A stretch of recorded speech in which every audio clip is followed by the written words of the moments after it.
dengan kenyataan-kenyataan empiris dari politik yang berlaku di sebuah negara.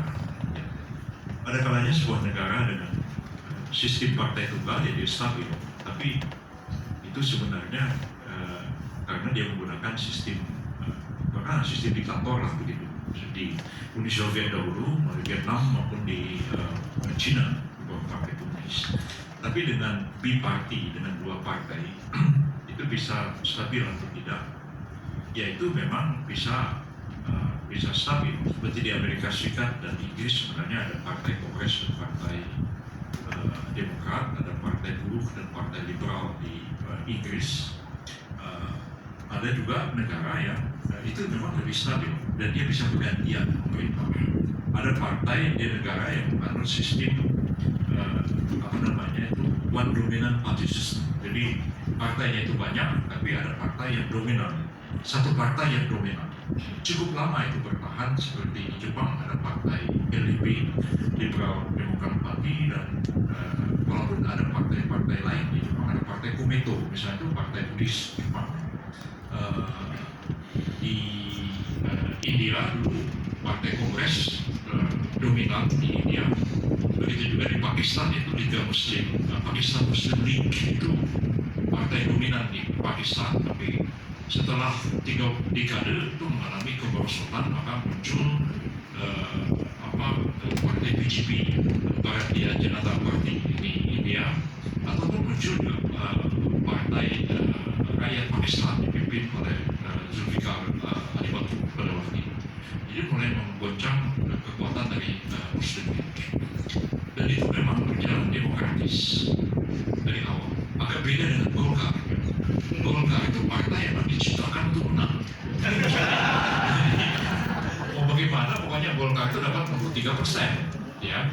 Dan jadi logika politik di negara-negara lain itu bisa terbalik di Indonesia ini, ya. Jadi bukan karena Golkar menang pemilu Pak Harto jadi presiden, bukan. Karena Pak Harto jadi presiden maka Golkar selalu menang pemilu, ya. Itu terbalik logikanya itu. Jadi itu yang terjadi kita itu karena memang pemerintahnya Pak Harto itu intinya kan militer, ya. Jadi militer itu hanya untuk ada bajunya demokrasi, ya, dia dilegitimasi dengan keberadaan partai politik yang sebenarnya juga sudah diatur-atur oleh pemerintah Orde Baru pada waktu itu. Jadi ya semua ada plus minusnya, ada kekurangannya Pak Harto, tapi secara teori pembangunan sebenarnya benar, ya, karena tidak mungkin ada pembangunan ekonomi tanpa ada stabilitas politik. Nah, karena ini dalilnya Ali Murtopo di buku yang saya sebutkan tadi, karena katanya di Indonesia ini tidak ada kekuatan politik yang dominan. Memang nggak ada. Ya. Pemilu tahun 55 itu menghasilkan dua partai besar, yaitu PNI dan Masyumi, sama-sama 54 kursi di DPR. Disusul NU 45, PKI 38, dan baru partai lain kecil-kecil di bawahnya. Jadi nggak ada waktu dikit, ya begitu dikit juga Masyumi paling banyak, itu susul PNI. Nah, jadi kalau jujur benar pemilu, ya, memang nggak ada partai yang dominan. Ya, sekarang pun tidak ada yang dominan. Tidak bisa dikatakan PDIP itu menang pemilu. Bahwa dia memperoleh kursi terbanyak di antara partai-partai lain, iya. Tapi kalau mengatakan PDIP itu pemenang pemilu, dia harus mendapat 51%, 50% ke atas, barulah dia partai pemenang pemilu. Kalau tidak, PDIP kan mendapat 1% sekarang ini. Susu tidak ada kekuatan dominan. Sedangkan untuk pembangunan ekonomi perlu stabilitas politik, dan stabilitas politik perlu kepada adanya kekuatan politik dominan. Karena kekuatan politik dominan tidak ada, ya kita ciptakan kekuatan politik dominan. Dibikinlah Golkar itu. Itu ceritanya seperti itu dalam sejarahnya Orde Baru. Nah, ketika dibuka pemilu 99, ya Golkar tidak sekuat, ya di zaman Pak Harto sampai 62% itu. Nah, PDIP pada itu sudah mendapat suara lebih tinggi daripada suara Golkar sampai beberapa pemilu terakhir. Jadi kalau ditanya mana yang lebih baik, ya saya tidak mengatakan yang lebih baik. Tergantung kepada kondisi masyarakatnya. Dulu kita menganggap bahwa Malaysia sebagai satu contoh toh itu kan masyarakatnya kan terdiri atas tiga ini. Pertama, ya, karena Malaysia itu kan negara multirasial, orang Melayu itu kira-kira 54%, sebagian orang Cina dan sebagian India. Maka tiga kekuatan politiknya itu etnik. Ya. Di Malaysia banyak sekali mata kuliah etnik itu, ya. Jadi ada partai Melayu UMNO, ada partai Cina MCE, Malaysian Chinese Association, dan ada MIC, Malaysian Indian Congress di India. Tapi akhirnya buyar. Mereka bersatu dalam koalisi namanya Barisan Nasional. Akan dicalon sama Anwar Ibrahim dan lain-lain. Nah, begitu juga Pakistan, India, Jepang pun sempat goyang. Sempat LDP kehilangan mayoritas dalam parlemen Jepang. Jadi apa yang sesuai yang kita lihatlah pada negara kita, dan saya kira tidak ada sebuah negara kecuali seperti Inggris dan Amerika Serikat yang sudah 200 tahun melaksanakan demokrasi bahwa dia menciptakan satu pola tertentu yang stabil. Kita ini semua masih dalam coba-coba. Hampir semua negara Asia mengalami hal yang sama. Yang kedua mengenai tahun 71, ada buku yang ditulis oleh Muhammad Rum, bukunya kecil begitu, 200 berapa jumlahnya sebut Ex Masyumi Kehilangan Hak Pilih. Jadi pada waktu itu tahun 71 itu ada anggapan di kalangannya Orde Baru bahwa Masyumi itu partai terlarang. Dan itu lama. Jadi kalau terlarang itu PPKI. Nah, saya sendiri pernah mempelajari hal itu. Kalau saya baca, kan tadi yang di dalam Perpres 759 itu Masyumi bubar. Masyumi disuruh membubarkan diri, melaksanakannya itu sendiri. Jadi kata Prabowo pada waktu itu sebagai ketua Masyumi, dia bilang, saya ini ibaratnya orang divonis mati, tapi saya sendiri lah yang menggantung diri saya di tiang gantungan. Itu kata Prabowo. Betul apa yang dia bilang. Masyumi dibubarkan dengan Perpres 200, tapi pelaksanaan pembubarannya dilakukan oleh Masyumi sendiri dalam jangka waktu 100 hari. Kalau 100 hari itu tidak membubarkan diri, Masyumi dinyatakan sebagai partai terlarang. Jadi 2 hari sebelum habis waktunya dibubarkan. Jadi sebenarnya Masyumi tidak bisa dikatakan sebagai partai terlarang seperti PKI. Tapi tahun 71 itu masih ada anggapan seperti itu. Dan biasa ketika dilakukan pentarikh, ya, pendaftaran pemilih, ya, cukup banyak tokoh-tokoh Masyumi di daerah-daerah itu yang oleh KPU daerah tidak didaftarkan sebagai peserta pemilu karena dianggap adalah anggota partai terlarang. Jadi cukup lama waktu untuk mengklarifikasi Masyumi itu bukan partai terlarang. Dan saya kira makin jelas pada akhir kekuasaan Pak Harto, ya, ketika dia memberikan bintang-bintang kehormatan, ya, kepada Muhammad Nasir, Habibie, ya, memberikan bintang Republik Indonesia kepada Muhammad Nasir. Dan sebenarnya bintang Republik Indonesia itu bintang tertinggi yang diberikan Presiden. Sesudah itu ya pahlawan nasional. Jadi diberikan kepada Muhammad Nasir, itu mulai lihat waktu itu sudah ada perubahan. Lalu pada masa SBY malah 3 orang yang saya sebut tadi itu, Pak Nasir, Burhanuddin Harahap, dan Syafruddin diangkat menjadi pahlawan nasional. Bahkan oleh Jokowi, Kasman sebagai Jokowi juga sudah diangkat menjadi pahlawan nasional. Jadi sejak itu sih tidak. Sekarang juga ada orang mendirikan partai dengan nama Masyumi juga nggak dilarang juga oleh pemerintah. Jadi clear ada sekarang. Lalu yang ketiga sampai lupa saya. Oh, ya, itu pertanyaannya. Ya, ini petugas partai atau petugas rakyat? Jadi, ya ada yang bilang begitu. Jadi kalau Pak Jokowi itu petugas partai, kalau ini kita bukan, kita petugas rakyat. Nah, jadi memang dulu itu dipertanyakan. Ini kaitannya dengan sistem proporsional terbuka dan tertutup. Nah, kalau saya menganggap begini,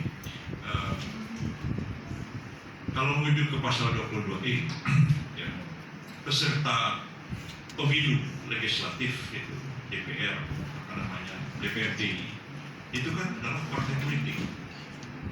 peserta DPD itu perorangan. Jadi sebenarnya peserta pemilu DPR itu bukan perorangan, pesertanya itu partai politik. Makanya ini sebentar lagi seperti apa putusan MK mengenai soal ini. Kemarin itu kan agak terbuka tapi agak tertutup sedikit, ya. Jadi katanya boleh buka tapi jangan buka auratnya. Begitu katanya, gitu kan. Nah, jadi belum tahu seperti apa putusan MK ini, tapi sih memang selalu dilema lah, ya. Artinya kalau partai politik, pesertanya partai politik tertutup, yang menyeleksi orang itu adalah kewenangannya partai, yang kampanye adalah partai. Sebaliknya kalau sistem terbuka, ya, yang menyeleksi itu nggak terlalu ketat, ya. Siapa yang terkenal, siapa yang punya duit, yang bisa biaya kampanye, maka yang kampanye itu adalah calon lebih banyak, dan yang membiayai kampanye adalah calon bersangkutan. Masing-masing ada kekuatan, ada kelemahan. Ya, kalau misalnya tertutup, ya kecenderungan partai menjadi oligarkis jadi sangat besar. Nanti yang ditunjuk utamanya, makanya segala macam. Dulu P3 juga begitu, pada zamannya Naro, Hussein Naro dianggap waktu itu adalah oligarkinya Pak Naro, dan seterusnya. Jadi kalau dia sistem tokoh partai, ya, jadi zamannya sudah berubah, ya. Kalau zaman dulu itu orang bikin organisasi apapun namanya termasuk partai itu hidupnya tuh dengan iuran, ya. Jadi orang tuh sadar bayar iuran.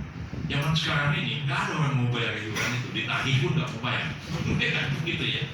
Jadi itu yang saya olok-olok Pak Jokowi, saya bilang kalau zaman dulu itu, ya, pemimpin partai itu, ya, tokoh-tokoh politik itu orangnya muslim, ya. Nah, kalau pidato di podium batuk-batuk orangnya itu, makin batuk-batuknya itu makin berwibawa di mata para pengikutnya. Nah, kalau zaman sekarang yang gitu-gitu bapaknya pensiun aja deh Pak, udah batuk-batuk begitu, ya. Cari yang umum sedikit lah, begitu jadi pemimpin yang bisa praktik orang makan di hotel. Jadi memang politik itu sudah jauh berubah, ya, dibandingkan dulu itu idealisme tinggi, ideologi berperang. Sekarang ini ideologi itu sudah relatif begitu, dan kemudian faktor finansial jadi sangat penting sekarang. Walaupun diaudit bagaimanapun, tapi juga nggak ada juga yang diaudit benar semuanya. Jadi karena apa? Karena habis pemilu diaudit, misalnya biaya pilpres nggak pernah terbuka. Biaya untuk pilpres besar. Sandi juga bilang dia habis 1 triliun untuk kampanye kemarin, dia udah ngomong terbuka. Nah, jadi saya kira sih memang terbuka tertutup ini ada kelemahannya masing-masing. Apakah dia wakil partai ataukah dia wakil rakyat? Ya, sebenarnya in between seperti itu. Ya. Ada arahan daripada partai kepada fraksi di DPR begitu. Tapi ada kalanya juga partai memberikan kebebasan kepada anggota fraksi untuk berpendapat berbeda dengan fraksinya.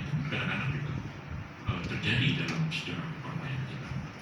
Ya, jadi mungkin sih idealnya ya namanya DPR, Dewan Perwakilan Rakyat, hanya pesertanya adalah partai politik. Nah, jadi hanya mediumnya aja, seperti juga presiden dipilih rakyat, tapi yang bisa mencalonkan presiden hanya partai politik peserta pemilu.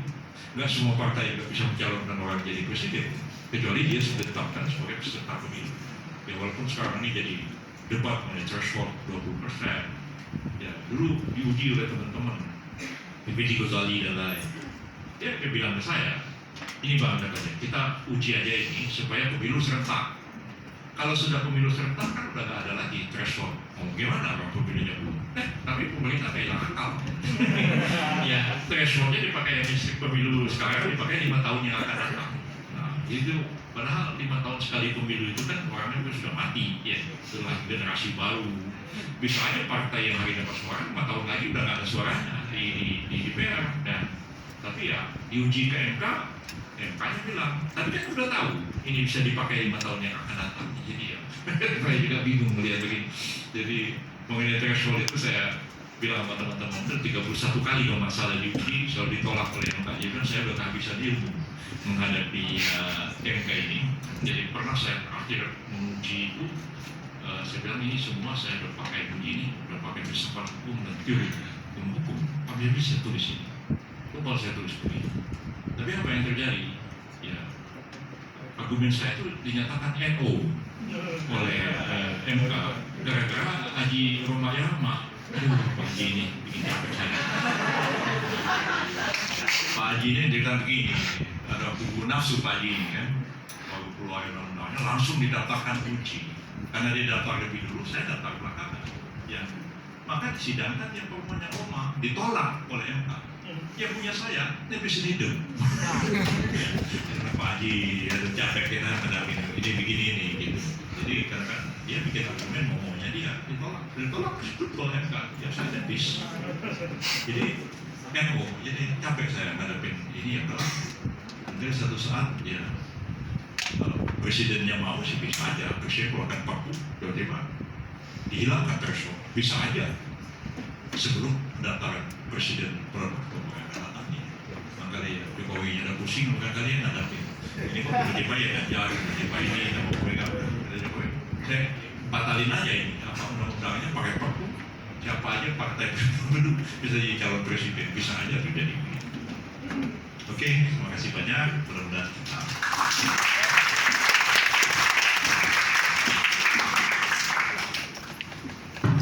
kita masih perlu kuliah-kuliah berikut dari Prof. Yusril, masih banyak hal yang belum sepenuhnya saya yakin teman-teman merasa tuntas ya. Karena waktu kita pendek ini memang hanya 2 SKS Prof. Tapi mudah-mudahan ini berarti janji untuk datang lagi ya Prof ya.